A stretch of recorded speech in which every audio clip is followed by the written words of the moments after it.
প্রথমেই বলেছি বাবা লীলাতে এসেই কর্মফল কাউরে ছাড়ি না। অনেক কারণ আছে, যেমন গান্ধারীর 100 ছেলে মরেছিল অনেক কারণের জন্য, তবে মরেছে সঙ্গ দোষ। এই জায়গাটা বাবা খুব মন দিয়ে শুনবেন, শাস্ত্র কথা যেমন তেমন নয়। গোপাল নিজের ইচ্ছাতে পাপ করেনি, করানো হয়েছিল লোকের প্ররোচনায় পড়ে। ওই জন্য আমার মায়েদের কাছে নিবেদন, সন্তান মানুষ যারা আমরা করব, সঙ্গটা সবার আগে দেখতে হবে যে আমার সন্তান কাদের সঙ্গ করছে। এই সঙ্গটা বাবা খুব বাজে জিনিস। তুমি যদি সতের সঙ্গ করো তাহলে সৎ হবে, আর যদি তুমি অসতের সঙ্গ করো, তোমার যত হৃদয় সৎ হোক না কেন, তুমি একদিন না একদিন অসৎ কাজে লিপ্ত হবে। আগে লক্ষ্য করতে হবে বাবা আমি সঙ্গ কার করছি। আর যদি বলেন বাবা এটা আমি বলে যাচ্ছি না, শাস্ত্রের দিকে একটু তাকিয়ে দেখেন, মিলিয়ে দিয়েছে তো। মহাভারতে পিতামহ ভীষ্ম, পিতামহ ভীষ্ম 12 জন বৈষ্ণবদের মধ্যে তিনি একজন বৈষ্ণব। মানে ভাবা যাচ্ছে যারা মহাভারত জ্ঞানী, যারা মহাভারত পড়েছেন তারা ভালো করে জানবেন এই পিতামহ ভীষ্মের চরিত্র যারা যারা শোনেন বা পড়েছেন, সারা মহাভারতে ওই ভীষ্মের মতো চরিত্র বাবা একজনেরও খুঁজে পাবে না। নিজে সংসারী নয়, কিন্তু বাবা কাঁধে করে সংসারে সব দায়িত্ব পালন করেছে। করেনি? নিজে সংসার করেনি, নিজের ভাইদের জন্য, নিজের বাবার সুখের জন্য, বিচিত্র বীর্যকে সুখ দেওয়ার জন্য নিজে বিয়ে করলো না। বাবার সুখের জন্য মাকে কথা দিয়েছিল, সৎ মাকে কথা দিল যে আমি কোনোদিন সংসার করব না। শুধু সংসারে নয়, আমি এই বংশের বড় সন্তান হয়েও আমি কোনোদিন সিংহাসনে বসবো না। কিন্তু মা, আমার বাবা যে তোমাকে দেখে ভালোবেসেছে, তাই আমি কথা দিলাম তোমার গর্ভে যে সন্তান হবে তারাই হবে যোগ্য উত্তরসূরি, আমি নয়। তাহলে ভালো করে ভেবে দেখেন বাবা, এত বড় ত্যাগ, যাদেরকে কোলে পিঠে করে মানুষ করেছে, কিন্তু সেই পিতামহ ভীষ্মকে 58টা দিন সরসজ্জায় পড়তে হলো। যার এত ভালো চরিত্র তাকেও কিন্তু বাবা সরসজ্জায় শয়ন করতে হলো। কেন? মনে রাখতে হবে কর্মফল কাউকে ছাড়বে না বাবা। ভগবান নিজে নিজেকে বলছে আমাকে আমি ছেড়ে দিইনি, আর জগতের মানুষ আমি কাউকে ছেড়ে দেব না। যার যেমন কর্ম তাকে ঠিক ঠিক তেমনই শাস্তি পেতেই হবে। ওই জন্য না প্রত্যেকের কর্মের উপর একটু নির্ভরশীল হবে যে আমি এটা ঠিক করছি না আমি এটা ভুল করছি। কোনদিন যেন ধর্ম থেকে অধর্ম হয়ে না যায়।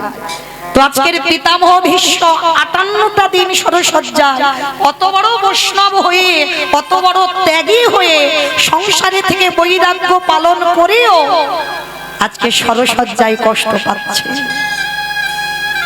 এই যখনই সরসজ্জায় কষ্টটা পাচ্ছে না, পঞ্চ পাণ্ডব থাকতে পারছে না।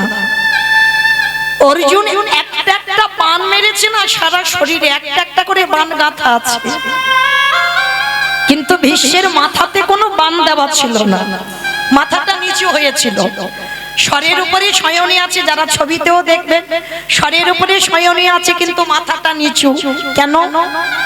ভীষ্ম মহাভারতে সমাজকে শিখিয়ে দিল বৈষ্ণব পদ অবলম্বন করতে গেলে সবার আগে বাবা নত হতে শিখতে হবে। যে যত বেশি নিচু হতে পারবে সে তত বেশি উপরে উঠবে। মাথাতে কোনো তীর গাঁথা ছিল না, সব গায়ে, সব প্রত্যেকটা জায়গায় তীর গাঁথা। পাণ্ডবরা কষ্ট পাচ্ছে দেখে পিতামহ ভীষ্ম শরের উপরে শয়নে আছে, চোখের কোণ দিয়ে একটা একটা করে জল পড়ছে।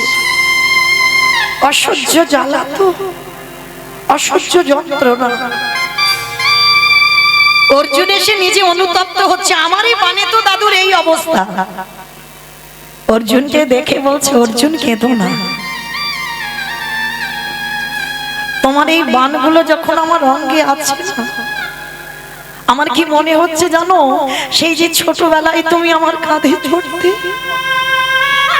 সেই যে ছোটবেলায় আমি তোমাকে কোলে পিঠে মানুষ করেছিলাম, তুমি আমায় দাদু দাদু বলে আমার কাঁধে চড়তে, আমার এতটুকু কষ্ট হচ্ছে না। আমার যেন মনে হচ্ছে এই যে তীরগুলো যেন আমার অর্জুন এসে আমার আষ্টে পৃষ্ঠে শরীরে গেঁথে আছে, আমার এতটুকু কষ্ট হচ্ছে না। যুধিষ্ঠির এসে বলছে, দাদু এবার তুমি মরে যাও। ভীষ্মের তো ইচ্ছা মৃত্যু মা, মনে করলে মরবে আর মনে না করলে মরতে পারবে না। বলছে দাদু তুমি এবার মরে যাও, তোমার এই কষ্ট আমরা কেউ দেখতে পাচ্ছি না, তোমার শরীরে যন্ত্রণা হচ্ছে আমরা বুঝতে পারছি। দেখবেন মা, এটা বাস্তবেও হয়। যখন কোনো ব্যক্তি বয়স হয়ে অসুস্থ হয়ে বিছানা সজ্জা হয়, আমরা আত্মীয় পরিজন সবাই ভগবানের কাছে ডাকি, প্রভু ওকে আমাকে এবারে নিয়ে নাও, কারণ এত কষ্ট মানুষের দেখা যায় না। যখন অনেক মানুষ কষ্ট পায় না, আমরা বলি এবার তুলে নাও। তো ভীষ্ম যখন কষ্ট পাচ্ছে, পাণ্ডবরা বলছে দাদু এবার তুমি মরে যাও, তোমার কষ্ট দেখা যাচ্ছে, এবার মরে যাও। দাদু বলেছিল, যুধিষ্ঠির আমি এখন মরতে পারবো না। কেন? তখন তো বাবা দক্ষিণায়ন চলছিল, আর দক্ষিণায়ন চলাকালীন ভীষ্ম প্রাণ ত্যাগ করবে না, কারণ দক্ষিণায়ন চলাকালীন প্রাণ ত্যাগ করলে আবার মনুষ্য জীবনে আসতে হবে, আবার কষ্ট ভোগ করতে হবে। কিন্তু উত্তরায়ণ চলাকালীন যদি কেউ দেহ ত্যাগ করে, তাকে আর এই মনুষ্য কুলে নয়, তাকে দেবলোকে চলে যেতে হবে। তাই ভীষ্ম বলছে আমি এখন ইচ্ছা করলে আমি মরতে পারবো না, উত্তরায়ণ পড়বে তারপরে তো আমি দেহ রাখবো, আর তাছাড়া আমি যে এখন আমি মরবো, আমি তো মরে শান্তি পাবো না। কেন দাদু তুমি মরে শান্তি পাবে না কেন, কি হয়েছে? কারণ আমি তো একজনের কাছে ঘোর অন্যায় করে রেখেছি। দাদু কার কাছে? বলে আমার তো ভরি ভরি অপরাধ, কিন্তু এখন যে অপরাধের কথা আমার মনে পড়েছে, সেই অপরাধটা তো আমি দ্রৌপদীর কাছে করে রেখেছি। আমি দ্রৌপদীর কাছে ঘোর অন্যায় করে রেখেছি, সে পাপের ক্ষমা হবে না, আর দ্রৌপদী ক্ষমা না করলে আমি কোনোদিন মুক্তিও পাবো না। দাদু তুমি কি এমন পাপ করে রেখেছো? বলে যুধিষ্ঠির অপরাধটা তো আমি সেই পাশা খেলার দিনে করে ফেলেছিলাম। পাণ্ডবরা যেদিন বাবা পাশা খেলায় বসেছিল, এই জায়গাটায় অনেক আমরা ভক্তরা বাবা পাশা খেলার ঘটনা জানি মহাভারতে, কিন্তু এই যে পাশা খেলায় যে পক্ষে কৃষ্ণ রয়, সে পক্ষ কোনোদিন পরাজিত হয়? ভালো করে বুঝতে হবে। তাহলে যাদের পক্ষে আমার স্বয়ং ভগবান বর্তমান ছিল, তারা কেন আজকের পাশা খেলায় হারলো?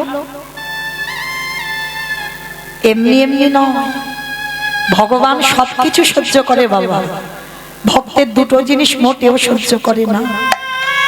এক হলো ভক্তের চোখের জল, আর একটা বস্তু হলো ভক্তের অহংকার। যখন পাশা খেলা হবে, দুর্যোধন আর পাণ্ডবদের মধ্যে কথোপকথন হচ্ছে।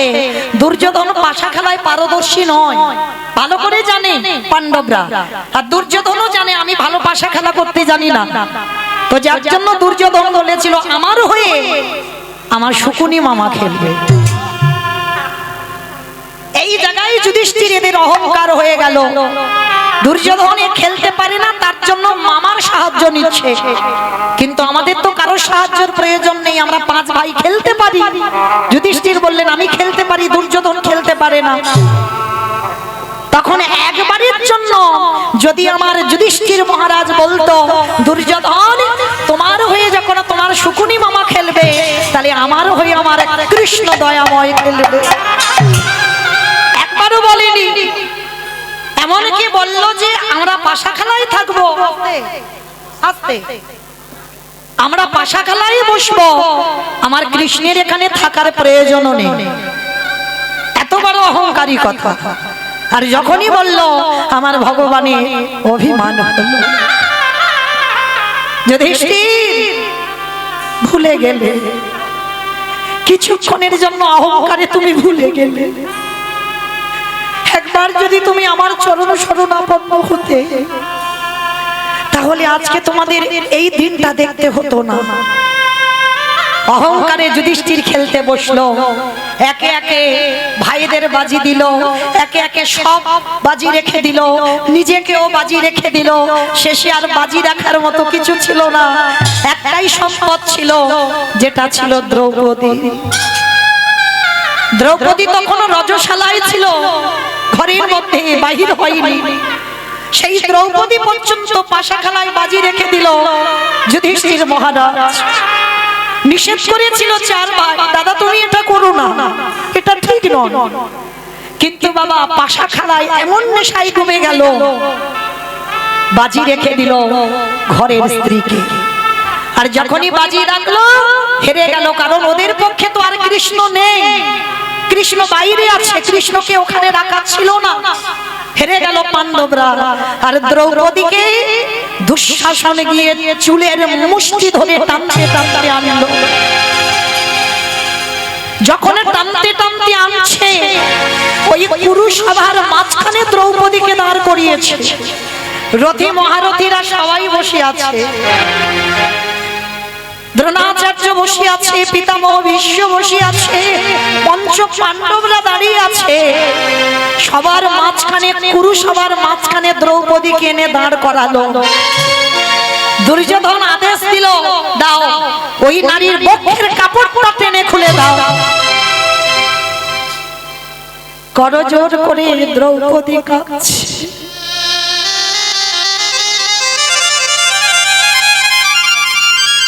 যুধিষ্ঠির কাছে দাঁড়িয়ে কাঁদছে, স্বামী তুমি তো জানো একটা নারীর যদি সম্মান চলে যায় তাকে সমাজ আর নারী বলে না। এইগুলো আমরা মানি না বাবা। দেখবেন এখনকার দিনে বাবা পুরুষদের পোশাকগুলো দেখবেন আর নারী জাতিদের পোশাকগুলো দেখবেন। কোন কোন নারীরা এমন পোশাক পরবে বাবা, তাদের দিকে তাকাতে আমরা নারী হয়ে লজ্জা বোধ হয়। কিন্তু লজ্জা তাদের নয়, লজ্জা হচ্ছে তার বাবা মা। যে পোশাকটা পরে আমার মেয়ে যে বাইরে বেরোবে, মনে রাখতে হবে বাবা, নারীর যদি লজ্জা চলে যায় সে নারীকে সমাজ কোনোদিন নারী বলবে না। মনে রাখতে হবে নারীর লজ্জা নিজেকে ঢাকতে হবে, সেটা যেন প্রকাশ না পায়। এটা মৌমিতা শিক্ষা দিচ্ছে না বাবা, যেন কেউ ভুল বুঝবেন না।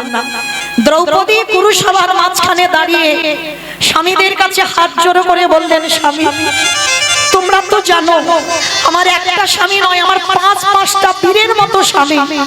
আর আমার যদি বক্ষের কাপড় ধরে টানি আমার সম্মান ধুলোয় মিশে যাবে, আমাকে নারী বলবে না, কিছু তো করো।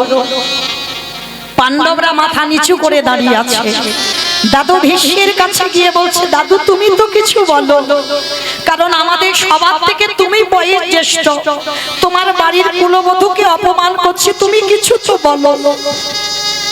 দাদু মাথা নিচু করে নিল।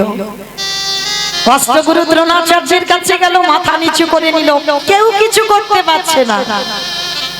আচ্ছা বাবা, এইখানে কি দ্রৌপদীর ভুল হয়?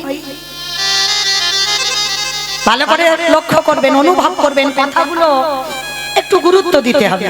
দ্রৌপদী ভুল করেনি। মহাভারত হচ্ছে সমাজ শিক্ষা। এই ভুলটা আপনারা আমরাও করি। দ্রৌপদী দেখলো স্বামীরা বাঁচাতে পারলো না, দাদু বাঁচাতে পারলো না, গুরুদেব বাঁচাতে পারলো না। সবার শেষে মনে পড়লো তার সখা কৃষ্ণের কথা। এটা যদি আগেই হতো, আগে মনে পড়তো, তাহলে কি বাবা দুঃশাসন দ্রৌপদীকে ছুঁতে পারতো?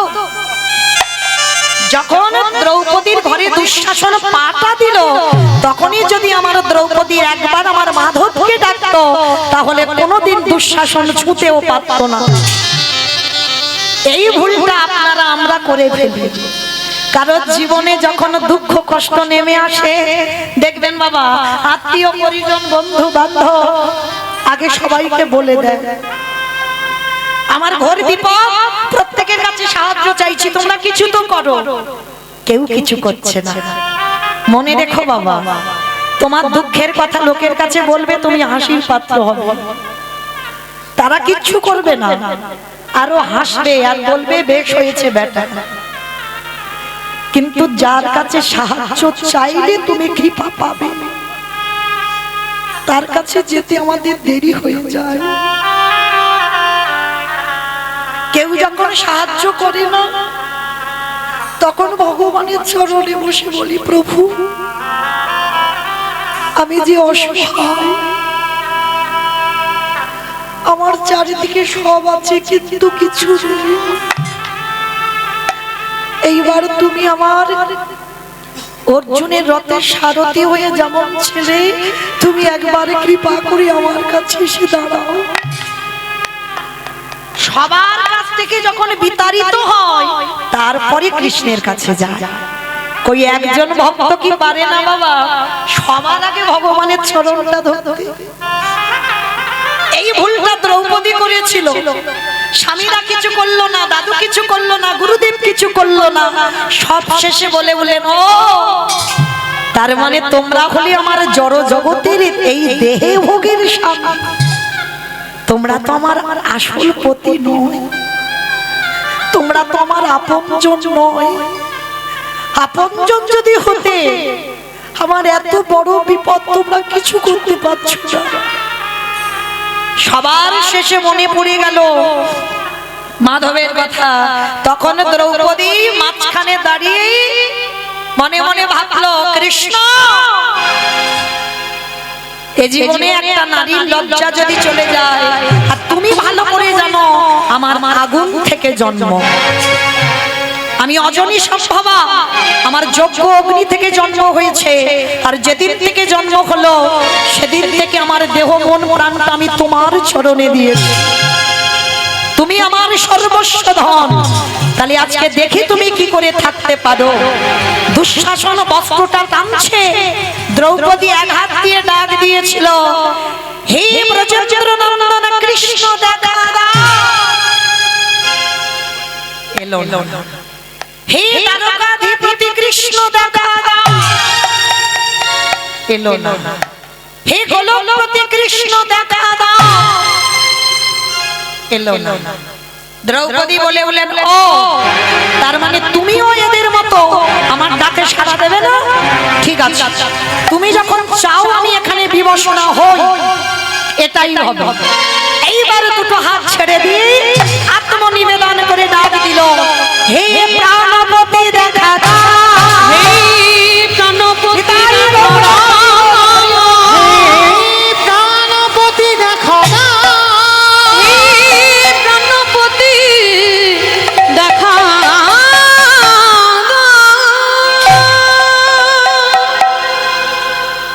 ভগবান তো রেডি হয়ে বসে আছে গো, ডাকার অপেক্ষা। সবার দরজায় আমার কৃষ্ণ দাঁড়িয়ে আছে, আমরা ডাকতে পাচ্ছি না, তাই আমাদের ঘরে এসে ঢুকছে না। যেই না দ্রৌপদী একবার বলেছে প্রাণপতি দেখা দাও, সঙ্গে সঙ্গে ভগবান রথের উপরে বসে আঙুল থেকে কাপড়টা খুলছে। এতটুকু তুমি দিয়ে রাখবে তাকে, সে তোমার জন্য বিশাল কিছু করতে রাজি।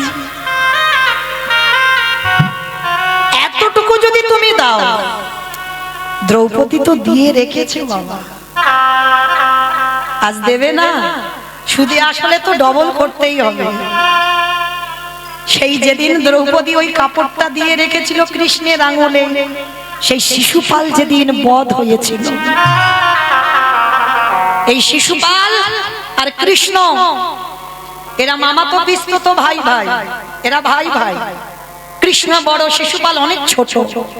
তা শিশুপাল যেদিন জন্ম নিয়েছিল, শিশুপালের বাবা 4টে হাত হয়েছিল আর 3টে চোখ হয়েছিল। এই যে আমাদের একটা চোখ তো বাবা ঢাকা আছে, ওটা কুলকুণ্ডলী জাগরিত করলে তবে খোলা যায় গুরুচরণ আশ্রয় করে। কিন্তু শিশুপাল যখন জন্মায়, কপালে একটা চোখ দেখা যাচ্ছে আর 4টে হাত হচ্ছে।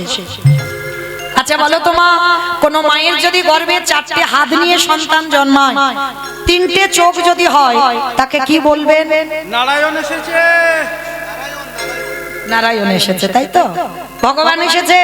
কিন্তু শিশুপালের কুষ্টি বিচার করে দেখা গেল এ বেটার 4টে হাত যে হয়েছে থাকবে না।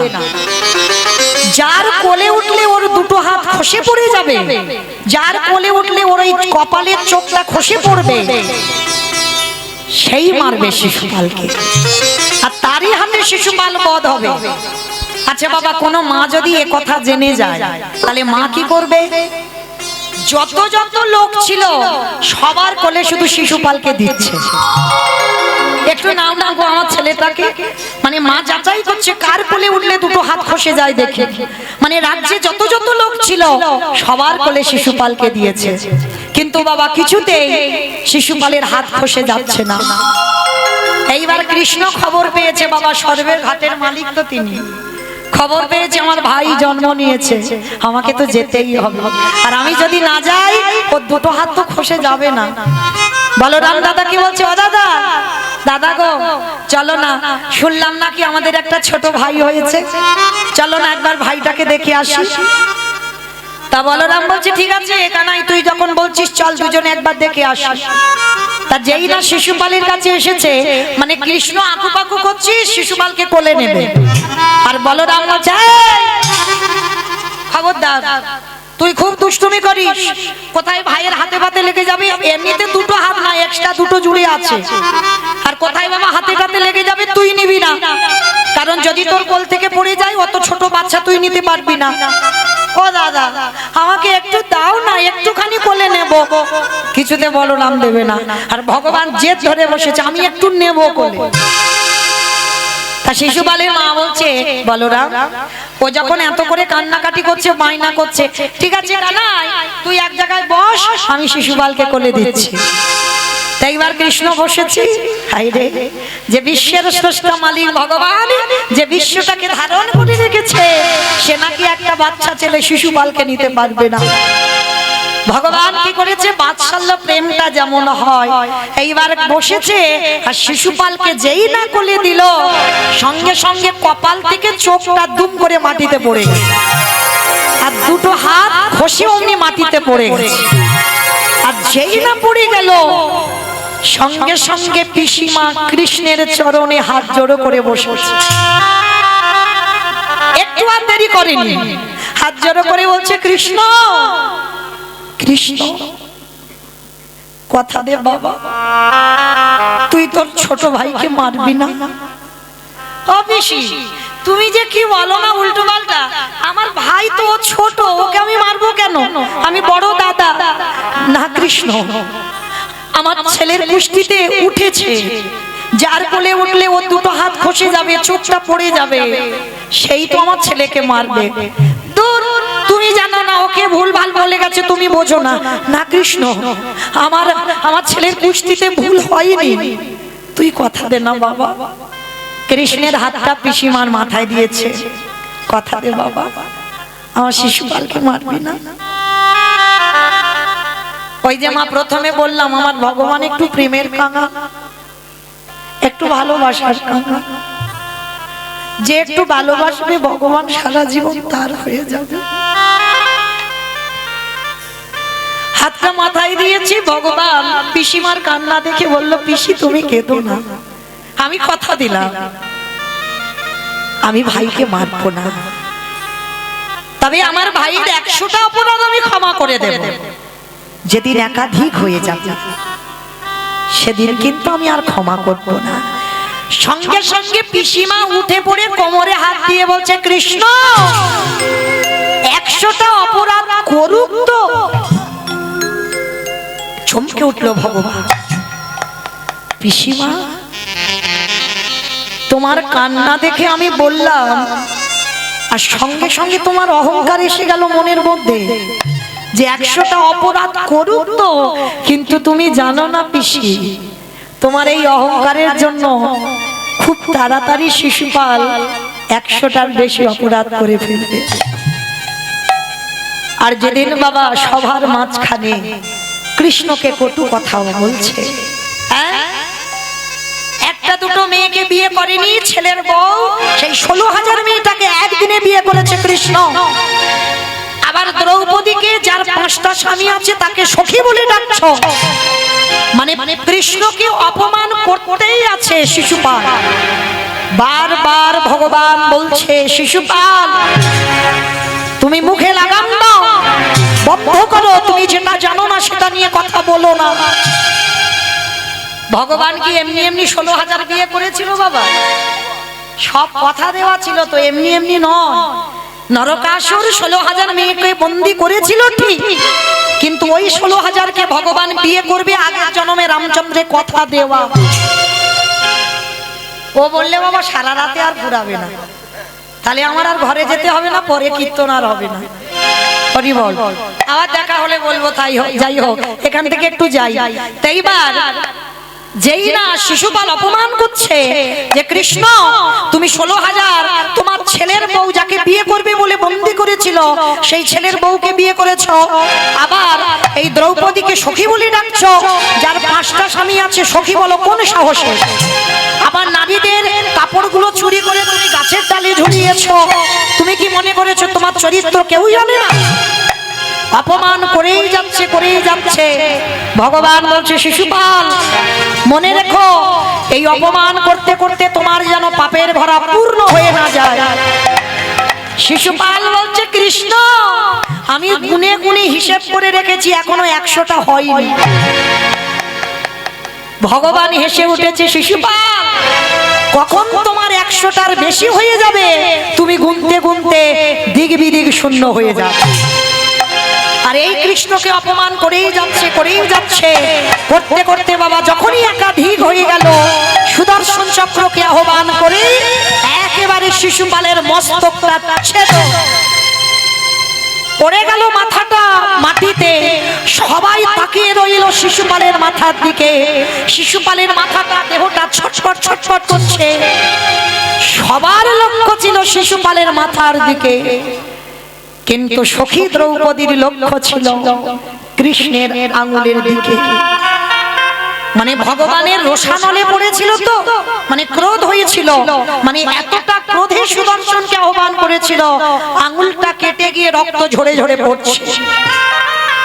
মানে ভগবানের এত ক্রোধ এসেছিল শিশুপালের প্রতি।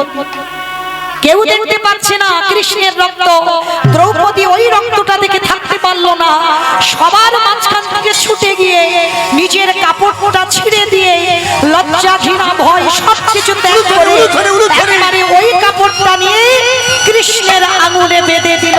নিতাই গৌর প্রেমা হরি বল হরি বল। আর যেই না আঙুলে বেঁধে দিল ভগবান দ্রৌপদীকে হৃদয়ে ধরে বললেন, সখী তুমি আমায় এত ভালোবাসো, আমার আঙুলের একটু রক্ত তুমি দেখতে পারলে না, ছুটে এলে আমার কাছে, তোমার লজ্জা নিবারণ করা বস্ত্র ছিঁড়ে দিলে। কথা দিলাম সখী যদি কোনোদিন প্রয়োজন পড়ে একবার হা কৃষ্ণ প্রাণ কৃষ্ণ বলে দেখো, পৃথিবীর যেখানে থাকি না কেন আমি তোমার কাছে এসে তোমার এই ঋণ আমি শোধ করে দেব। আজকে দ্রৌপদী যেই বলেছে প্রাণপতি, আর থাকতে পারে কৃষ্ণ আঙুল থেকে কাপড়টা খুলে যেখান থেকে বস্ত্রটা শিশুপাল টেনে শেষ করলো ওইখানে কাপড়টা জুড়ে দিল। ক্লান্ত হয়ে যাচ্ছে শিশুপাল, হরি বল। যেই না ক্লান্ত হয়ে যাচ্ছে বাবা, সঙ্গে সঙ্গে ওদের মধ্যে একটা ভাই ছিল বিকর্ণ। দুঃশাসন যখনই ক্লান্ত হয়ে গেল বিকর্ণ বলছে, দাদা এবার ছেড়ে দাও, দ্রৌপদীকে রক্ষা করার মালিক এসে গেছে, দাদা এবার তো ছেড়ে দাও। যখনই ক্লান্ত হয়ে গেল সবাই একেবারে ঘেমে স্নান হয়ে গেছে, সঙ্গে সঙ্গে দ্রৌপদী দেখছে কৃষ্ণ আড়াল থেকে বস্ত্র দিচ্ছে। দ্রৌপদী প্রশ্ন করেছিল, কি গো আমার সম্মান যখন ধুলোয় মিশে যাচ্ছে আস্তে আস্তে দেরি করলে কেন? ভগবান এসে বলছে আমি দেরি করিনি, তুমি দেরি করেছো। আমি দেরি করব কেন? আমি তো সব সময় রেডি হয়ে আছি। ডাকতে পারোনি তাই আমি আসিনি। সখা, আমি তিনবার ডাকলাম, তুমি তো এলে না। বলে সখী, তিনবার ডেকেছো বটে, কিন্তু কি বলে ডেকেছো বলো তো? বলে কেন? প্রথমে আমি বললাম ব্রজেন্দ্র নন্দন কৃষ্ণ দেখা দাও। হস্তিনাপুর কোথায় আর বৃন্দাবন কোথায়? টাইম লাগবে না আসতে? তারপরে কি বলেছো? হে দ্বারকাধিপতি কৃষ্ণ দেখা দাও। হস্তিনাপুর থেকে দ্বারকা 3 দিনের পথ, আসতে টাইম লাগবে না? তারপরে কি বলেছো? হে গোলকপতি কৃষ্ণ দেখা দাও। কোথায় হস্তিনাপুর আর কোথায় গোলক? টাইম লাগবে না? ওই জন্য তো দেরি হলো। আচ্ছা, তাহলে 3 বারের ডাকে এলে না, 4 বারের ডাকে এলে কেন? সখী, তুমি 4 বারে কি বলেছো বলো তো? বলে কেন? আমি বললাম প্রাণপতি দেখা দাও। সখী, কথাটা বলছো তো সোজা করে, কিন্তু একবার ভেদ করেছো কথাটা। তোমার হস্তিনাপুর কোথায়? আরে তোমার প্রাণটা কোথায়? আরে এই জগতে তুমি যখন বললে প্রাণপতি দেখা দাও, তখনই আমি তোমার সামনে এসে হাজির হয়ে গেছি। সখা, তাহলে তুমি এত দেরি করে এলে কেন? একটু আগে আসতে পারলে না? বলে সখী, যখন দুঃশাসন তোমার ঘরে ঢুকলো, কেন ভুলে গেলে আমার কথা? তোমায় বলে রাখলাম দ্রৌপদী, এই জগৎ সংসার মাঝে যে জনের বিষয়ে বৈভবে ডুবে, যারা কৃষ্ণ চরণ ভুলে যায়, এই জগতে তাদের দশা তোমার মতো হবে। নিতাই কৃষ্ণ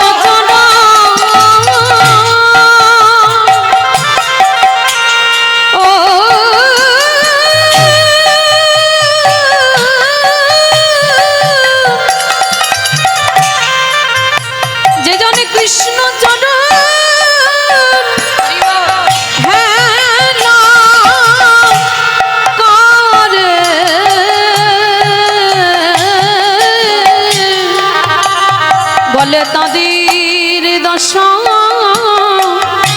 তোমার মতো হবে। তাহলে এই জগতের সংসারে বাবা ভগবান মহাভারতে শিক্ষা দিয়ে গেল, কৃষ্ণ ভুলে সবাই বিষয়ে ডুবে যেও না। আর যারা ডুবে যাবে তাদের গতি দ্রৌপদীরই মতো হবে। হরি বল।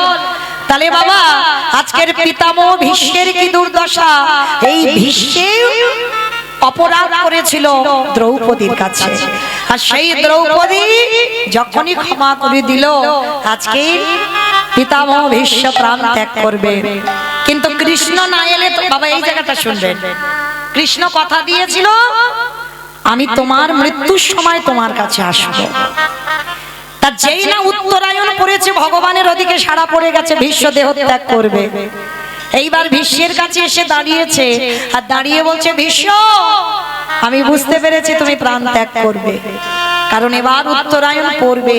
আচ্ছা ভীষ্ম, আমি তো কথা দিয়েছিলাম তোমার যাওয়ার সময় আমার রূপটা দেখাবো, বলো তুমি আমার কোন রূপ দেখতে চাও?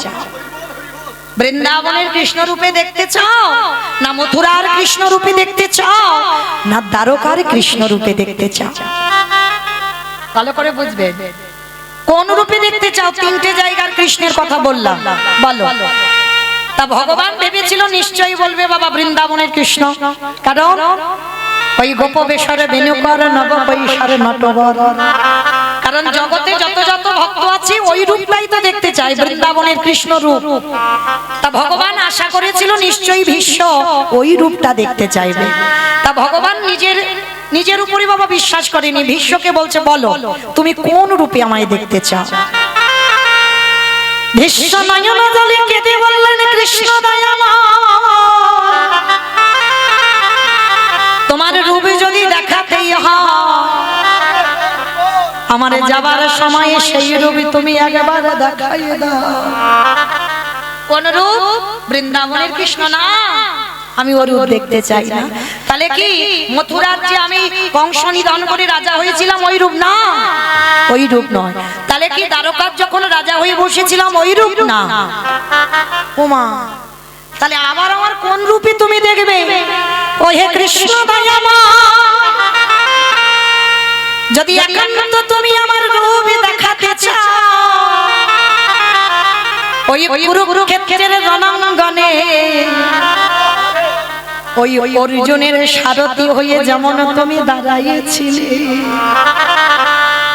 ওই রূপে তুমি একেবারে আমার সামনে দাঁড়াও। ভগবান বলছে, হাই ভগবান, ওই রণাঙ্গনে ওই যুদ্ধক্ষেত্রে ওই রূপ কেন দেখতে চাচ্ছ ভীষ্ম? কৃষ্ণ, তুমি বুঝবে না ওই রূপের কি মাহাত্ম্য, কিন্তু আমি জানি ওই রূপটা কেন যাবার সময় দেখতে চাইছি জানো? ও হে কৃষ্ণ দয়াময়, সত্য যুগে দেখেছিলাম ভক্ত ভগবানের চরণ তলে বসে আছে, ত্রেতা যুগে দেখেছিলাম ভক্ত ভগবানের চরণ তলে বসে আছে, ওই বৃন্দাবনে যত যত ভক্ত দেখলাম সবাই ভগবানের চরণ তলে বসে আছে। কিন্তু কুরুক্ষেত্রের রণাঙ্গনে তোমাকে দেখে কি মনে হলো জানো? ওই আমার অর্জুন দাঁড়িয়ে আছে উপরে, তুমি তার নিচেতে ঘোড়ার লাগামে ধরে আছো, দেখে আমার কি মনে হলো জানো? আজ ভক্তির চরণে ভগবান বসে আছে, আমি ওই রূপে মানো।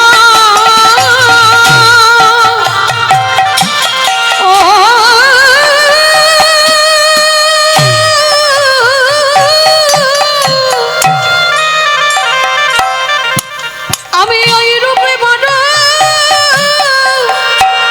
ভালো বাসি, যে রূপে ভগবান ধরে ওই ভক্তের পায়ে। হে কৃষ্ণ দয়াময়, হে কৃষ্ণ দয়াময়,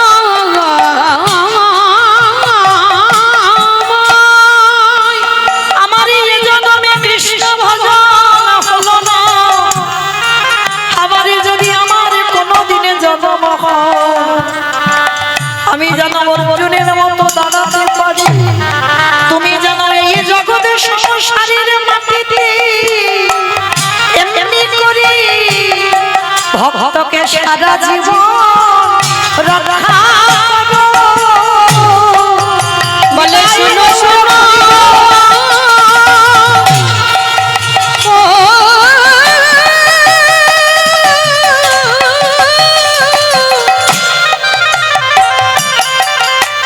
শোনো বলি, হে দয়াময় হে, তুমি যুগে যুগে এমনি করে ভক্তকে রক্ষা করো। ভীষ্মকে হৃদয়ে ধরে বললেন, ভীষ্মদেব, এই কুরুক্ষেত্রের রণাঙ্গনে আমার যে রূপ, সেই রূপ তো কোনোদিন কেউ দেখতে চাই না, কিন্তু তুমি এত অনুভব করেছো, এত ভেদ করেছো, কিন্তু ভীষ্ম তোমার চরণে আমি জানাই রাখলাম, শুধু এ যুগে নয়, আমি যুগে যুগে আমি ভক্ত বড়।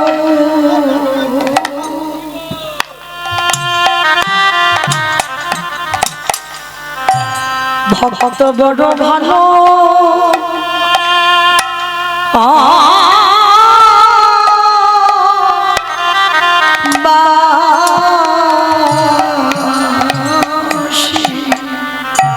আমি যে ভক্ত ছাড়া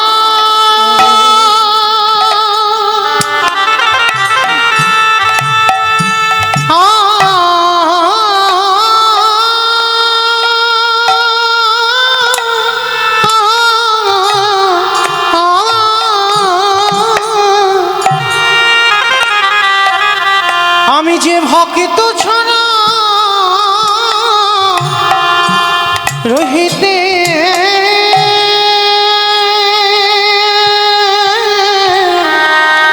না রে। আমি যে ভক্ত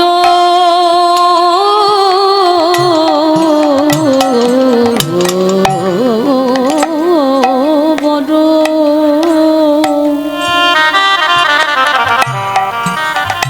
বড় ভালো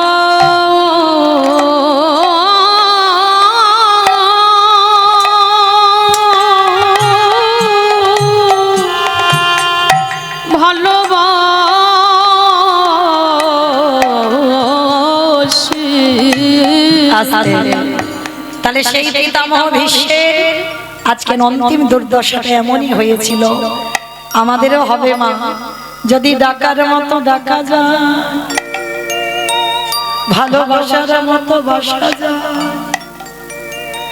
যদি একবার কৃষ্ণ নামে কাঁদিতে পারো, আমাদেরও দর্শন হবে। ভগবানের কাছে একটা কথা জানিও মা, যদি এই দেহে প্রাণ থাকতে যদি দেখা না দাও, কিন্তু যেদিন আমার নিদানের সময় হবে, যেদিন আমার যাবার মাসি বেজে যাবে, হৃদয় আমার এই পাপী তোমার দরজায় দাঁড়িয়ে থাকবে, তুমি আমার হাতে ধরে ভব নদী পারে করিও, তুমি পারের কারিতা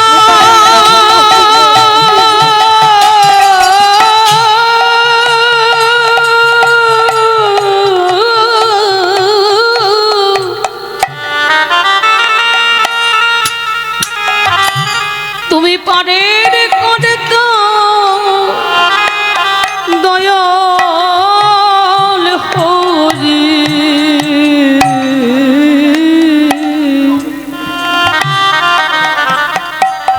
সেদিন হাতে ধরে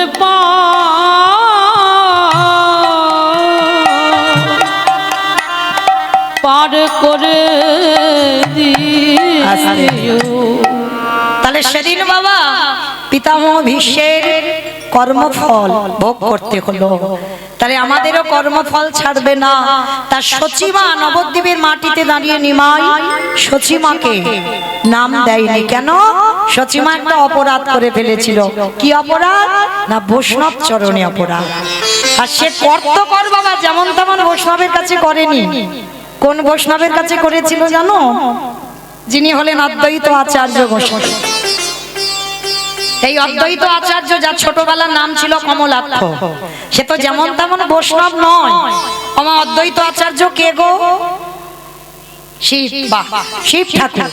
তো জানো একটা কাহিনী মনে পড়ে গেল, একটু ছোট করে বলি। এই কমলাক্ষ জন্মাবার পর যখন একটু একটু হাঁটতে শিখেছে, মা কমলাক্ষ মায়ের হাতটা ধরে, নাভা দেবীর হাতটা ধরে গেছে কোথায়? নবদ্বীপে। আর নবদ্বীপে যখন বেড়াতে গেছে বাবা, গিয়ে বাবা একটা কালী মন্দির, কালী মন্দির দর্শন করেছে। আর কালী মন্দিরটা দর্শন করে মা সচিমা প্রণাম করেছে, আর কমলাক্ষকে বলছে, কমলাক্ষ বাবা মায়ের মন্দির একবার প্রণাম কর, সাষ্টাঙ্গে একবার প্রণাম কর। কমলাক্ষ বলছে, ও মামা আমি প্রণাম করব না, কারণ আমি যদি প্রণাম করি এক্ষুনি মূর্তিটা মাঝখান থেকে দ্বিখণ্ডিত হয়ে যাবে। এইটুকু দুধের ছেলে, ও নাকি প্রণাম করলে মূর্তি নাকি ভেঙে যাবে, তাই প্রণাম কর। ও মা আমার কথা বিশ্বাস করছো না? আমি কিন্তু সত্যি বলছি, আমি প্রণাম করলে মূর্তিটা কিন্তু ভেঙে যাবে। তা যার মন্দির সে এসে বলছে, কমলাক্ষ তুই কি নিজেকে বড় পণ্ডিত মনে করিস নাকি? হ্যাঁ, তুই প্রণাম করলে আমার মার এই যে পাথরের মূর্তি, এই মূর্তি ভেঙে যায় কোনোদিন? ওই প্রণাম কর। কমলাক্ষ বলছে, ঠিক আছে আমি প্রণাম করতে বলছো করব, কিন্তু ভেঙে গেলে যেন আমায় মারধর করো না, আমায় বকবে না। কই প্রণাম করে দেখা। তা যেই না বাবা সবে কমলাক্ষ মাথাটা নিয়ে মায়ের চরণে এখন দেয়নি, সবে ঠেকাতে যাবে, মূর্তিটা মাঝখান থেকে একেবারে দ্বিখণ্ডিত হয়ে। কে গো মা প্রণাম নিতে পারে কোনোদিন? কারণ এটা কে আর ওটা কে? হ্যাঁ, এরা বুঝতে পারছেনি, নাভাদেবী বুঝতে পারছে না তার গর্ভে কে এসেছে। কিন্তু ওটাই তো পরম বৈষ্ণব বাবা ভোলানাথ। আর ভোলানাথ আমার জগৎ জননী মাকে যদি প্রণাম করে সেই প্রণাম নিতে পারে? হ্যাঁ, তা যেই না প্রণাম করতে গেছে এখন মাথাটা ঠেকেনি, দৈব বাণী করলো কমলাক্ষ। কারণ এরা কেউ বুঝতে পারেনি, এরা জানতে পারেনি, কিন্তু আমি জানি। জগৎ জননী মা করজোর করে বলছে, প্রাণনাথ তুমি ভাবলে কি করে আমি তোমার প্রণাম গ্রহণ করব? তাহলে দেখো গিন্নি, আমার দোষ নয়, এদের কি করে বোঝাবো বলো? এরা তো বুঝতেই চাইলো না। আমি বললাম আমি প্রণাম করব না, কিন্তু এরা বুঝছে না। আমি বাধ্য হয়ে তোমার পায়ে মাথাটা ঠেকাতে গেলাম। তো আমি তো জানি তুমি নিতে পারবে না। তো সেই অদ্বৈত আচার্য তার এতটা পাওয়ার, মানে এতটা ক্ষমতা, সেই অদ্বৈত আচার্যের কাছে সচিমা অপরাধ করেছিল। কি অপরাধ? সচিমার প্রথম তো 8টা মেয়ে হয়েছিল। নিমাই প্রথম গর্ভের ছেলে নয়, প্রথম 8টা মেয়ে হয়েছিল। তা যখনই 8টা মেয়ে হলো, অদ্বৈত আচার্য বুঝতে পারছে না কে ভগবান। মনে মনে সিদ্ধান্ত নিল আমি প্রণাম করব, আর আমার প্রণাম যদি এ গ্রহণ করতে পারে তাহলে আমার ভগবান। তা যেই না 8টা মেয়েকে প্রণাম করলো, একটা মেয়ে সচিমার কোলে বসে চলে গেল। বড় ছেলে এলো, তাকে প্রণাম করলো। 16 বছর বয়স পর্যন্ত ছিল। 16 বছর বয়সে সন্ন্যাসী হয়ে চলে গেল বিশ্বরূপ। হরি বল। তারপরে দশম গর্ভে নিমাই। আর নিমাই যেই না জন্মালো, প্রণাম আর করতে দেবে না সচিমা, ভয়। কারণ ওই অদ্বৈত প্রণাম করেছে বলে 8টা মেয়ে মরেছে, বড় ছেলে চলে গেছে, আর আমি তো একে প্রণাম করতে দেব না। কিন্তু অদ্বৈত আচার্য শুধু মনে মনে ভাবছে কবে নিমাইকে প্রণাম করব। কারণ নিমাইকে প্রণাম করলে ও যদি গ্রহণ করতে পারে তাহলে জানবো ওই ভগবান। তা সবে মাত্র অদ্বৈত আচার্য নিমাইয়ের ঘরে আসছে প্রণাম করবে, সচিমা পিছন থেকে বলে বলেন, দাঁড়া, খবরদার আমার ছেলেটার কাছে তুই যাবি না। কারণ তোকে সবাই বলে নবদ্বীপে তুই অদ্বৈত, কিন্তু আমি বলবো তুই অদ্বৈত নয়, তুই হলি দ্বৈত। হয়ে গেল না বৈষ্ণব অপরাধ। এই যে একজন বৈষ্ণবকে দ্বৈতের সঙ্গে তুলনা করলো, তাতে হয়ে গেল বৈষ্ণব অপরাধ। মা জানলো না, বুঝলো না, ভিতরে অপরাধী হয়ে গেল। কিন্তু সেটা তো ভগবানের খাতাইতে লেখা রয়ে গেল। আজকে সেই অপরাধটা করে ফেলেছিল। নিতাই চাঁদ যখন মাকে শোনালো গল্পটা, মা বলল, বেশ, আমি অদ্বৈতের চরণ ধরে ক্ষমা চাইবো। যেই না অদ্বৈতের চরণে গিয়ে পড়লো, অদ্বৈত বলছে, মা, ও মা, কি আমি তোমাকে মা বলে ডাকি। সন্তান যতই বড় হোক না কেন মার কাছে নয়। মা, তুমি আমাকে দৈত্য বলেছ, কিন্তু আমি যে দৈত্য নয়, কারণ আমি ভগবান চিনব বলে প্রণাম করেছিলাম, এতে আমার দোষ নয়। তাহলে মা, আমি তোমাকে এমনি ক্ষমা করে দিলাম।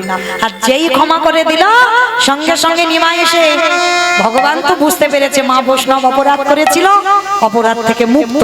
এবার একটা ভজন করতে করতে যায়, কেমন? কয়েকটা উলুধ্বনি দাও। সুরধুনির কিনারায়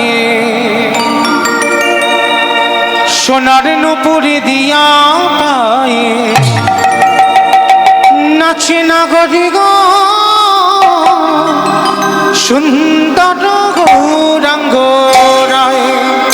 ওই সুরধনির কিনারায় সোনার নুপুর দিয়া পায় নাচে নাগরি গো সুন্দর গৌরাঙ্গ রায়। আহা, সুরধনির কিনারায় সোনার নুপুর দিয়া পায় নাচে নাগরি গো সুন্দর গৌরাঙ্গ রায়। ওই সুরধনির কিনারায় সোনার নুপুর দিয়া পায় নাচে নাগরি গো সুন্দর গৌরাঙ্গ রায়। নাচে সুন্দর, নাচে সুন্দর, নাচে সুন্দর গৌরাঙ্গ রায়, নাগরি গো সুন্দর গৌরাঙ্গ রায়। ওই সুরধনির কিনারায় সোনার নুপুর দিয়া পায় নাচে নাগরি গো সুন্দর গৌরাঙ্গ রায়। আহা, সুন্দর কপালে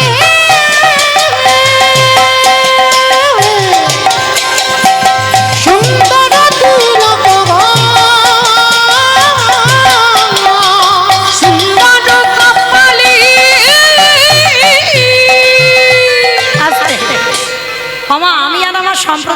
আর কেউ যাচ্ছে না? যাচ্ছ? বাহ! তো যারা যারা যাচ্ছে কই হাত দুটো বার তোলো।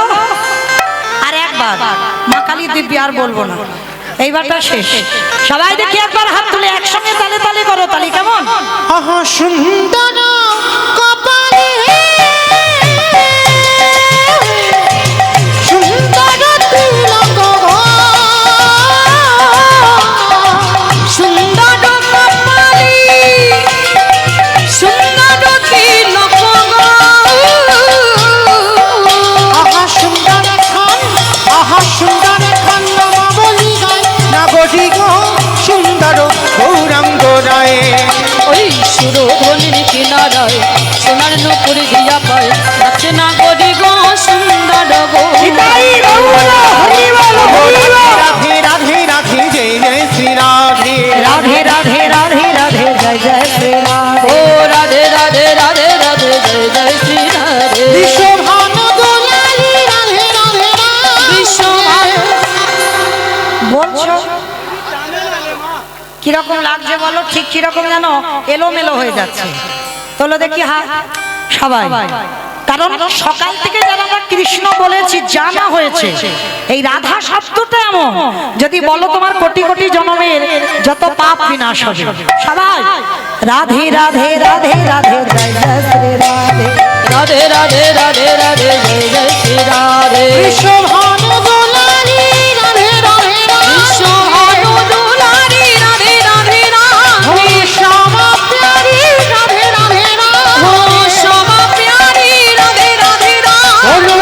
রাধে রাধে রাধে জয় জয় শ্রী ও রাধে রাধে রাধে রাধে জয় জয় শ্রী রাধে। जय राधे राधे राधे राधे वृंदावन में राधे राधे गोवर्धन में राधे राधे निधोवन में राधे राधे गली गली में राधे राधे कानगली में राधे राधे वनगली में राधे राधे परशुना में राधे राधे राधा कुंड में राधे राधे श्याम कुंड में राधे राधे जोशी बोलो भीष्म बोलो ताले वन में राधे राधे कमल वन में राधे राधे मूषा गाँव में राधे राधे प्रेम से बोलो राधे राधे भाव से बोलो राधे राधे जोर से बोलो राधे राधे आगे बिहारी राधे राधे राधे राधे जय जय श्री राधे।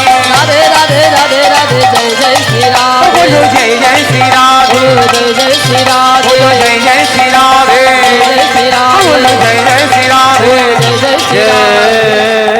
जय श्री राधे। प्रेम से बोलो राधा रानी की जय। আমার জয়টা ঠিক হলো? হলো না, ঠিক ঠিক হলো না। এ যা জয় হলো, আমাদের স্টেশন যায়নি, আর একটু জোরে দিতে হবে। আচ্ছা মা, তোমাদের রায়নগরে শাশুড়ি বৌমাতে ঝগড়া টগড়া হয় তো? হয় না? এইটা আমার বিশ্বাস হলো না। আমি তো এখানের মানুষ রে বাবা। হয়, অন্য জেলায় যদি একটু কম হয়, আমাদের জেলায় বেশি হয়। হরি বল। তো মায়েরা শাশুড়ি বৌমাতে ঝগড়া হলে যে গলাটা বার হয়, একটু বের করো তো দেখি। সবাই গলাটা ছেড়ে বলবে, কেমন? বলো রাধা রানী কি জয়। তার মানে ঝগড়া হয়। বৃন্দাবনেশ্বরী কি জয়। যমুনা মাইয়া কি জয়। নন্দগাম কি জয়। উচারাম কি জয়। বর্ষানব কি জয়। ভক্তবৃন্দ কি জয়। হরিবাসর ধাম কি জয়। সাধু গুরু বৈষ্ণব কি জয়। আপন আপন গুরুচরণ কি জয়। কমিটি ভাই সব কি জয়। হরিনাম যজ্ঞ কি জয়। আজকের আনন্দ কি জয়। নিতাই গৌর প্রেমানন্দ। হরি বল। তবে চলেন আজকের আমরা সবাই, আমার ইচ্ছা নয়, আমার এক ভক্ত একটু অনুরোধ করেছে, তো তার ইচ্ছাতেই ইচ্ছাই হোক, লীলা সদন হবে, ভক্ত সবরই উদ্ধার। তো বাবা, লীলাপালা তো সবার জানা, ভগবান তো নতুন করে আর কিছু করেনি, তো শাস্ত্র কথা দিয়ে একটা লীলা দাঁড় করাতে হয়। আর এই ঘটনা তো আপনারা জানেন, শুনতে গেলে আমাদের ত্রেতা যুগ যেতে হবে, রঘুপতি রামচন্দ্রের ঘটনা।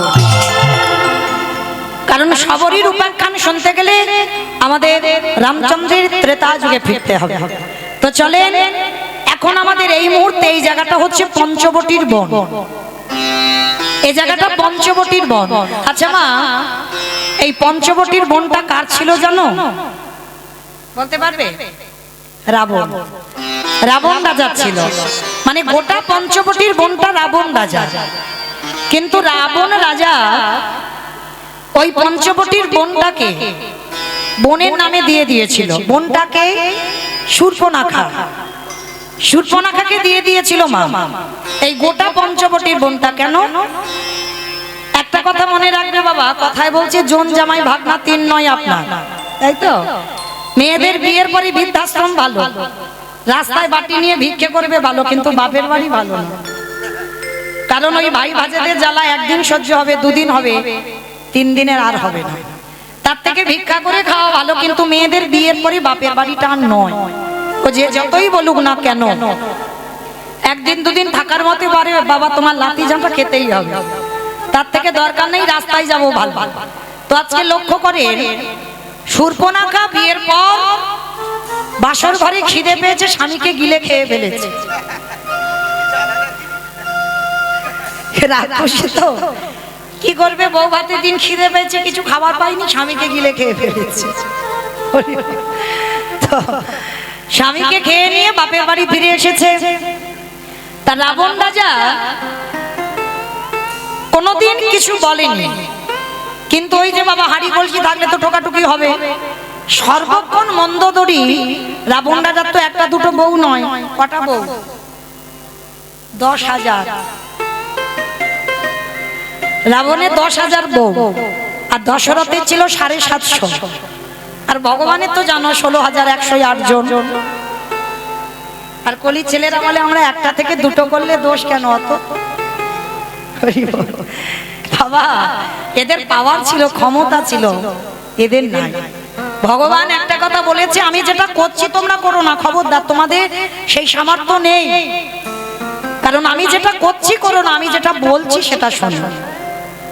তো আজকে লক্ষ্য করে দেখে সেই সর্বক্ষণ মন্দোদরীর সঙ্গে ঝগড়াঝাটি হতো বলে তো একদিন রাবণ রাজা সিদ্ধান্ত নিল, এদের ঝগড়া থামাতে গেলে আমার বোনকে আলাদা একটা জায়গা দিতে হবে।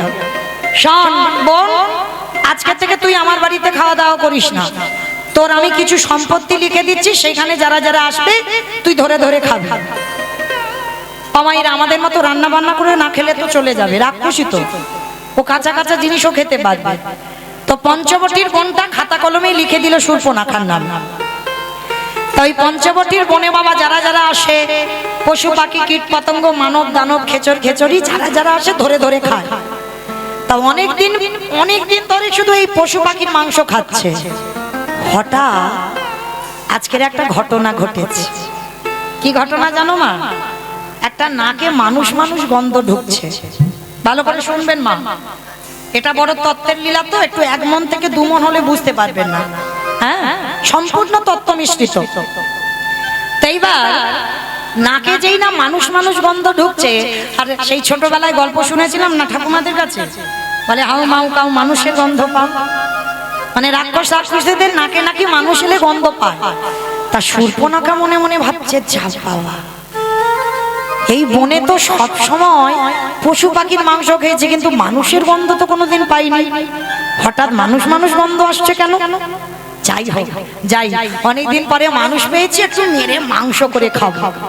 মনে আনন্দ, আর আনন্দটা নিয়ে বাবা মনে মনে ভাবছো, বাবা আমার তো এই রাক্ষসী চেহারা, এই দেখে যদি মানুষ ভয়ে পালায় তাহলে কি করব? সুন্দর একটা রূপবতী নারী হয়েছে, মানে রূপ লাবণ্যময়ী, মানে যদি কোনো পুরুষ চোখে চোখ দেয় আর ফেরাতে পারবে না, এমন সুন্দর রূপবতী হয়েছে। আর ওই রূপটা ধরে 1 পা 2 পা করে যাচ্ছে যেখান থেকে মানুষ মানুষ গন্ধটা আসছে, আর গিয়ে পর লক্ষ্যটা পড়েছে সবার প্রথমে যেখান থেকে ওই মানুষের গন্ধটা আসছে তার চরণের দিকে। আমার সে চরণটা দেখে সে খাওয়ার কথা ভুলে গেছে। চরণটা দেখে বলছে, ওরে বাবা, যদি একটা দিন ওই মানুষকে আমি আমার করে পেতাম তাহলে বোধহয় আমার নারী জনম ধন্য হতো। এই জায়গাটা মনে রাখবেন বাবা, নারী কিন্তু ভোগের নয়, নারী সাধনা, নারী আরাধনা, নারী ভজনে।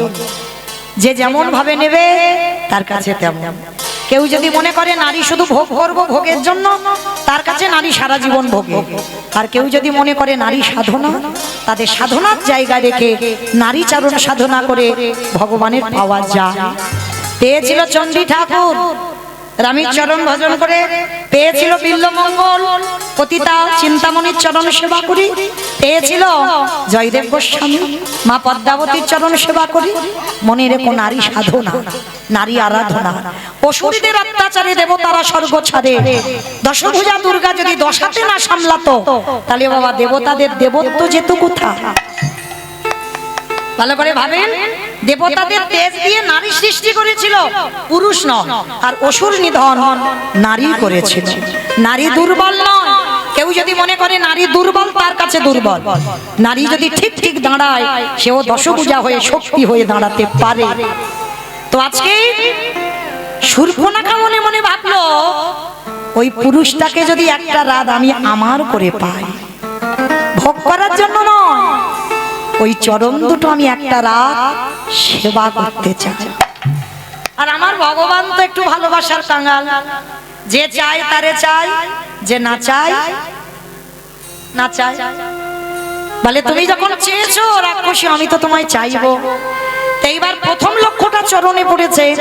চরণ থেকে ধীরে ধীরে বাবা কোটি দেশ, এটাই শিক্ষা। প্রথমে বলেছি বাবা সম্পূর্ণ তত্ত্ব মিশ্রিত। এই যে আপনারা যখন মন্দিরে ভগবানকে দর্শন করেন, ভগবানকে দর্শন করার সময় বলেন তো ভগবানের কোন জায়গাটা আগে দেখেন? ভাই দেখো, বলে প্রসাদের থালাটা আগে দেখেন। বলে সন্দেশগুলো দিলাম ঠিক ঠিক আছে তো? কারণ ভগবান জীবনের ডালার দিকে দেখে না। হরি বল। কারণ অনেক অনেক ভক্তরা আছে বাবা, গুনে গুনে সন্দেশ দেয়। এইটা আমার জন্য, এটা আমার স্বামীর জন্য, এটা আমার ছেলের, এটা মেয়ের, এটা শ্বশুর, এটা শাশুড়ি। ভগবান দেখে না, ও বাবা ওদের তো হিসেবের জিনিস, এতে তো আমি নেই, তাহলে আমি খাবো কেন? ভগবান জীবনে ডালা দেখে না। ভক্ত যারা দেবেন, ভক্ত যারা যাবেন ভগবানকে দর্শন করতে, মনে রাখবেন দেখলে হবে না, সবার প্রথমে ভগবানের চরণ আগে দর্শন করতে হবে। চরণ দেখবার পর কোটি দেশ দর্শন করতে হবে, কোমর। তারপরেই তুমি ভগবানের বদন দর্শন করতে পারবে। যেটা শূর্পণখা আজকে শিক্ষা দিয়েছে, দেখে চরণ, কোটি দেশ, এইবার বদন। আর বদনের দিকে তাকিয়ে আর কিচ্ছু মনে নেই, সব শূন্য হয়ে গেছে। সে যে খাবে সে ভুলে গেছে। ভগবান গিয়ে চোখের কাছে দাঁড়িয়ে বলছে, এই যে যেই না ডেকেছে, স্পর্শ করেছে, এই যে কি দেখছো মন করে? সরাসরি ভালোবাসার কথা, কোনো মোবাইল নয়, কোনো ফেসবুক নয়, কোনো হোয়াটসঅ্যাপ নয়, কোনো চিঠিও নয়, একেবারে সরাসরি রামচন্দ্রকে বলছে, এই যে আমি তোমায় ভালোবাসি, তোমায় বিয়ে করব, করবে বিয়ে? রামচন্দ্র মনে মনে ভাবছে, মেয়ের সাহস দেখেছো? মানে কোনো সখী টকির দ্বারা খবর নয়, সরাসরি নিজে বিয়ে করবে, নিজে বলছে। তা ভগবানও তো চালাক কম নয়। ভগবান বলছে, হায় হায় হায় হায়, আমার কি দুর্ভাগ্য গো। বলে কেন? তোমার আবার কি হয়েছে? বলে কি করবো বলো, যদি তোমার সঙ্গে দুদিন আগে আমার দেখা হতো, তাহলে কি আমি জনক রাজার মেয়ে জানকীকে বিয়ে করতাম? সে কি তোমার বিয়ে হয়ে গেছে? কি করবো বলো, তোমার মতো রূপবতী তো আগে দেখতে পাইনি, ওই জন্য জনক রাজার মেয়ে সীতাকে বিয়ে করে ফেলেছি। তা শোনো, তুমি যদি বলো আমার ভাই লক্ষণ এখন বিয়ে করেনি, তুমি আমার ভাইকে বিয়ে করতে পারো। কিরম বদমাস দেখো বাবা, তখন কিন্তু সীতার বোন উর্মিলার সঙ্গে বিয়ে হয়ে গেছে, তবু বলছে আমার ভাইকে বিয়ে করতে পারো। তা শূর্পণখা মনে মনে ভাবছে, ভালোবাসলাম ওর দাদাকে, বিয়ে করবো ওর ভাইকে, তবু রাজি হব কেন? কারণ রামচন্দ্রকে নিয়ে তো ভোগ করার ইচ্ছা নয়। ভাইকে যদি বিয়ে করি, সারা দিনের মধ্যে একবার আমি আমার ওই রূপবান পুরুষের চরণটা তো দেখতে পাবো, এতেই হবে। ঠিক আছে, তোমাকে না পেয়েছি, না পাবো, কিন্তু তোমার ভাইকে বিয়ে করব। ঠিক আছে, প্রস্তাবটা কি আমার ভাইকে দাও। কিন্তু ভাইকে যে প্রস্তাবটা দেবে, কিন্তু কি ঘটনা ঘটবে ওটা ভাইয়ে ভাইয়ে আলোচনা হয়ে গেছে। শূর্পণখা গিয়ে বলছে, এই যে লক্ষণের কাছে বলছে আমি তোমায় ভালোবাসি, তোমার দাদা বলল আমি তোমায় বিয়ে করতে চাই। তা লক্ষণ বলছে বিয়ে যে করবে এই জঙ্গলে সিঁদুর পাবে কোথা থেকে? রাক্ষসী তো বলছে চোখ বন্ধ করো। লক্ষণ চোখটা বন্ধ করেছে, একটা হাত এমন বের করেছে মন্দোদরীর ঘর থেকে সিঁদুর চলে এসেছে। রাক্ষসী তো, তা যেই না সিঁদুর কোটোটা দিয়েছে, এইবার লক্ষণ সিঁদুরটা পরাতে যাবে, শূর্পণখা রমণীকে বলছে এই যে তুমি চোখটা বন্ধ করো। ওমা, তা সিঁদুর মাথায় দেবে, তা চোখ বন্ধ করবো কেন? বলে আরে সিঁদুরটা পরাবার সময় দেখতে নেই, বন্ধ করো। আমার স্মরণ করো একবার সেই দিনের কথা, যেদিন ওই পিড়েতে করে চাগি এনেছিল, আর সামনে একটা কি যেন পাতা মতো ছিল না, বিছুটি পাতা, বিছুটি পাতা, বিছুটি পাতা নাকি দেখেছো? মানে ও বোধহয় বিয়ে থা করেই। হ্যাঁ, সামনে কি পাতা ছিল? পান, পান পাতা ছিল। আর পানের পাতাটা সরিয়ে যখন স্বামীর চোখে চোখ দেয় কি বলে জানো? শুভ দৃষ্টি। বাহ, শুভ দৃষ্টি। আর এই ঘটনাগুলো ঘটে গেল। তারপরে যখন ওই সিঁদুর দানের সময় পিছন থেকে একটা কাপড় এনে ঘোমটা দেয় না, তাই তো, যেটা আমরা কি বলি লজ্জা বস্ত্রের কাপড়, তাই তো। তো আজকে রাক্ষসী লজ্জা বস্ত্রের কাপড় কোথায় পাবে? লক্ষণ বলছে চোখ বন্ধ করো। এটা আমাদের আপনাদের নিয়ম নয়, সেই লক্ষণ ত্রেতা যুগ থেকে হয়ে আসছে। তো চোখ দুটো বন্ধ করেছে রাক্ষসী, জানে না তো কি ঘটবে, জানে লক্ষণ সিঁদুর পরাবে। তার চোখটা যেই বন্ধ করেছে, প্রথমে নাকটাকে ধরেছে। হ্যাঁ গো, তা সিঁদুর পরাবে, নাকটা ধরছো কেন? বলে নাকটা ধরছি আমি যে সিঁদুরটা পরাবো ব্যালেন্স পাচ্ছি না। নাকটাকে আগে ধরেছে, তারপরে বাবা কানটা ধরেছে। আর কানটাকে ধরে এইবার ওই যে পিঠের ভিতরে যন্ত্রপাতি গুলো থাকে না, কি জানো লক্ষণের পিঠে ছিল? কাটারি, কাস্তে, কোদাল, তীর ধনুক। ওই একটা তীর টেনে বের করেছে, আর তীরের ওই যে ফলাটা আছে না, ধারালো চকচক করছে। প্রথমে নাকটাকে চেপে ধরেছে, তারপর কানটাকে ধরেছে, আর ওই ফলাটা দিয়ে একেবারে রাক্ষসীর নাকটাকে, আর যেই না নাক আর কানটা কেটে দিয়েছে, রাক্ষসী চিৎকার করে বলল দাদা। সঙ্গে সঙ্গে রাক্ষসী নিজ রূপে ফিরে এসেছে। আর যেই না নিজ রূপে ফিরে এসেছে, লক্ষণের দিকে তাকিয়ে বলে বলেন অপদার্থ, তোর এত বড় স্পর্ধা! আমি একটা নারী হয়ে পুরুষের কাছে ভালোবাসার কথা বলতেই পারি, তুমি বিয়ে করবে কি করবে না সেটা তোমার ব্যক্তিগত ব্যাপার, কিন্তু তা বলে এই না যে তুমি একটা নারীর নাক কান কেটে নেবে।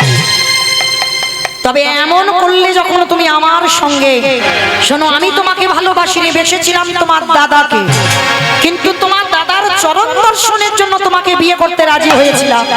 তবে আজ যখন তুমি আমার নাক কানটা কেটে রক্ত ঝরালে, শোনো লক্ষণ, আমি রাক্ষসী হতে পারি, আমি তোমাকে ছেড়ে দেব না। এইভাবে আমার মতো তোমারও একদিন রক্ত ঝরবে, ঝরবে, ঝরবে।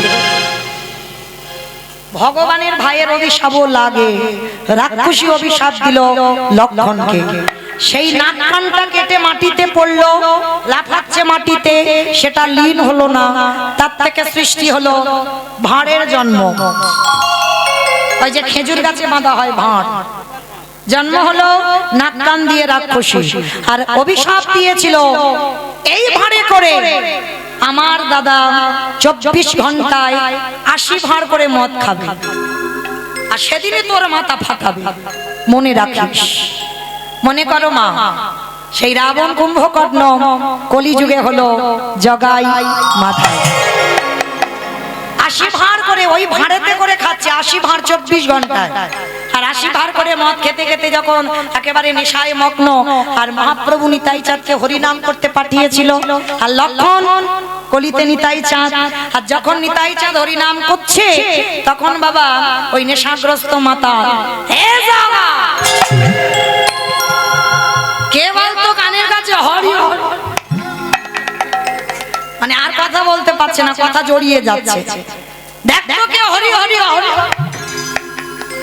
তাহলে বাবাজি নেশাটা ছটিয়ে দিল। এইবার নিতাই চাঁদ তবু এসে বলছে, ভাই নেশা করো যাই করো, একবার কৃষ্ণ বলো, একবার হরি বলো। এ বাবাজি নেশাটা ছটিয়ে দিল, হরি বলতে বলছে, কৃষ্ণ বলতে বলছে। ভাতটা দে তো একবার দেখি। ওই ভাঁড়ে করে মদ খেতে খেতে ওই ভাতটা নিয়ে একেবারে নিতাই যাদের মাথাটা রক্ত ঝরে ঝরে পড়ছে। হরি বল। তাহলে এটা শূর্পণখার অভিশাপ। কিন্তু এইখানে আমাদের একটা প্রশ্ন রয়ে যায়, একটা নারী পুরুষকে ভালোবাসার কথা বলতেই পারে মা, এতে কোনো অসুবিধা নাই, পাবো নাই, তুমি বিয়ে করবে না করবে সেটা তুমি বলতে পারতে, কিন্তু একটা নারীর নাক কানটা কেটে নেওয়ার স্পর্ধা তোমার দিল কে? এটা অপরাধ হয়নি কি ভগবানের? নিশ্চয় হয়েছে। আপনারা আমরা বলবো নিশ্চয়ই তো হয়েছে, কিন্তু বলছে হয়নি কেন?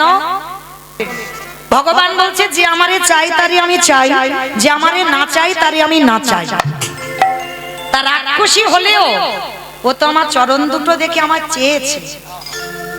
কিন্তু রামচন্দ্র হচ্ছে মর্যাদা পুরুষোত্তম, মর্যাদা পুরুষোত্তম। তার মানে সীতা যখন ছিল না, রামচন্দ্র যদি মনে করত যে যার বাবা 750 বিয়ে করেছে, তাহলে রামচন্দ্র মনে করলে পারত না বাবা সীতা হারিয়ে আরেকটা বিয়ে করে যজ্ঞ করতে? নিশ্চয় পারত, কিন্তু করল না। কেন? তিনি মর্যাদা পুরুষোত্তম ভগবান, কথার খিলাফ হবে না। রাম অবতারে তার একটাই সহধর্মিনী, যার জন্য সোনার সীতা তৈরি করে যজ্ঞে বসেছিল, কিন্তু দ্বিতীয়বার বিয়ে করেনি। তার মর্যাদাটা ছিল এমনই। তো সেই রঘুপতি রামচন্দ্র তো আজকে শূর্পণখা রাক্ষসী হলেও চরণটা দেখে তো বলেছিল ওই পুরুষটাকে যদি একটা রাত আমি আমার করে পেতাম। অন্তর দিয়ে বলেছিল বাবা, কোনো ছেলে খেলা নয়, অন্তর দিয়ে হৃদয় দিয়ে বলেছিল একটা রাত যেন ওই পুরুষটাকে আমি পাই। ভগবান বলেছিল তথাস্তু, আমি রাম এ যুগে পারবো না, এ দেহে পারবো না, এর পরের জন্মে আমি তোমাকে আমার করে নেব। তবে একটা দিন নয়, একটা রাত নয়, আমি 12 বছর তোমার কাছে বন্দী থাকবো। মানে এক যুগ, ভাবতে পারছো?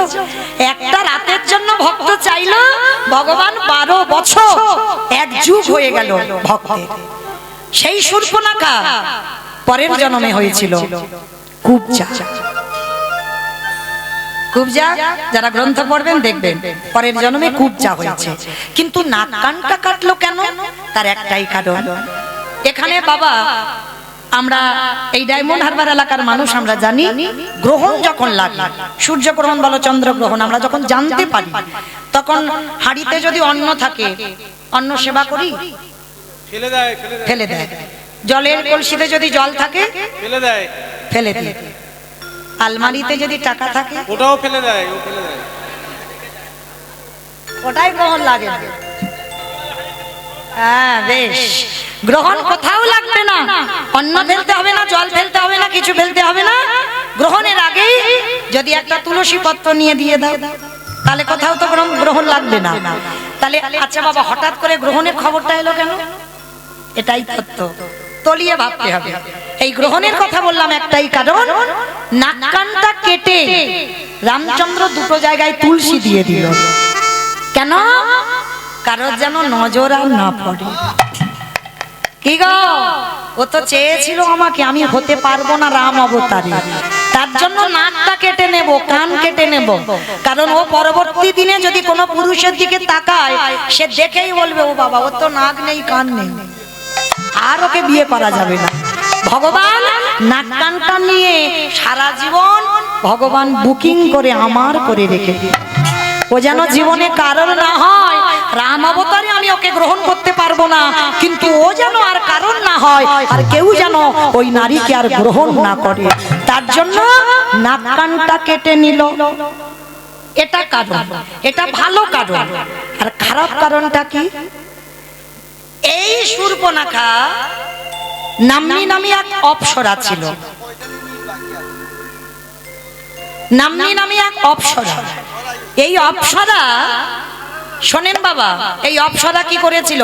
একদিন দুর্বাসা মুনি গিয়েছিল ইন্দ্রের নৃত্য সভায়। তা যখন গিয়েছিল, নাম্নী অপ্সরা নৃত্য করতো, খুব রূপবতী।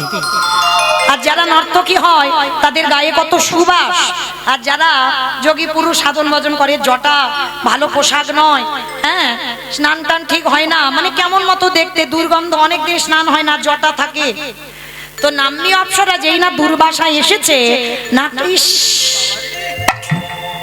কি গন্ধ বার হচ্ছে গো লোকটার গায়ে থেকে, নাকটা চেপে ধরেছে। দুর্বাসা যেমন তেমন ব্যক্তি নয়, অনুসবার সন্তান। ব্রহ্মা বিষ্ণু মহেশ্বর সন্তান রূপে অনুসবার গর্ভে এসেছে, দ্বিতীয় কলেবর হয়ে, তাই না? আজকে সেই দুর্বাসা তিনি হচ্ছেন পরম বৈষ্ণব বাবা ভোলানাথ। ভোলানাথের একটা অংশ সতী অনুসবার সন্তান হয়ে এসেছে। তো এইবার যেই না নাকটা চেপে ধরেছে নাম্নী অপ্সরা, দুর্বাসা রেগে গেছে। অপদার্থ, তুই জানিস আমি দুর্বাসার নাম নিয়েছি কেন? আমি দুর্বার হাসকে আমি প্রাণ ধারণ করি, আর তুই কিনা আমাকে দেখে নাক চেপে ধরলি। কথাগুলো বলছে তা সাধুর বাক্য শুনবে না বলে নাম্নী অপ্সরা কানে আঙুল দিয়েছে, শুনবো না। কি ভুলভাল বলে যাচ্ছে আমি শুনবো? ওই বাবাজির কথা কানে আঙুল দিয়েছে। দুর্বাসা রেগে গিয়ে বললেন, পাপিষ্ঠা নারী, তুই আমার সামনে দাঁড়িয়ে তোর এমন আচরণ, তুই নাক ধরলি আমাকে দেখে, আমি তোকে অভিশাপ দিলাম, যেমন আমাকে দেখে নাক ধরলি কান ধরলি, আমি তোকে অভিশাপ দিলাম কোনো না কোনো জন্মে এই নাক কান তোর ছেদন হবে হবে হবে। এটা খারাপের কারণ। তাহলে বাবা সেই ভগবান আমার করে নিল, রামচন্দ্র হয়ে লক্ষণের দ্বারা, নিজে অন্যায় করেনি, লক্ষণের দ্বারা নাক কানটা কেটে আমার করে নিল। পরের জন্মে কুবজা হলো, কুবজার ঘরে একটা দিন চাইলো বলে 12 বছর কাটালো। সেই কুবজা ভগবানের চরণ সেবা করতে করতে বলেছিল, প্রভু 12 বছর তোমার সেবা করলাম, কিন্তু আমার একটা আশা রয়ে গেল। কি আশা? তোমার যত লীলা বৃন্দাবনে যা যা করেছ আমার তো কিছু জানা হলো না। আমার খুব ইচ্ছা ছিল তোমার মুখ থেকে তোমার বৃন্দাবনের লীলা কিছু শুনবো। তখন ভগবান হেসে বলেছিল, কুবজা এখন আমি বলতে পারবো না, তবে আমি বলবো, তোমাকে শোনাবো। কবে? আগত কলিযুগে।